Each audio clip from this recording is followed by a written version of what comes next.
Bill writes, what are disadvantages to exhaust filter deletes for the 310LX?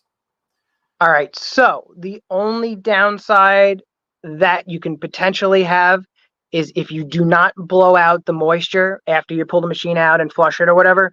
If you don't blow out the moisture, which means firing it up 5 or 6 times afterwards, that moisture can travel up into the motor and rust your valves. So Okay. that's the only downside. If you blow out that moisture after every ride, don't have to worry about it. That's it. This is literally the stock filter is literally made for guys who just don't flush that machine and pull it out of the water and don't do anything. Okay. So that's the Okay. only downside. So if you're actually on top of your maintenance and you're on top of your Yep. If you're on top of it, you're good. Hey guys, thanks for hanging out. This clip was taken from our weekly podcast that we record here every Sunday night at 8 p.m. Eastern Standard Time. If you want to watch the whole video, you can go to the Watercraft Journal's YouTube channel, go to playlists, and then click on live sessions. You're going to see it there.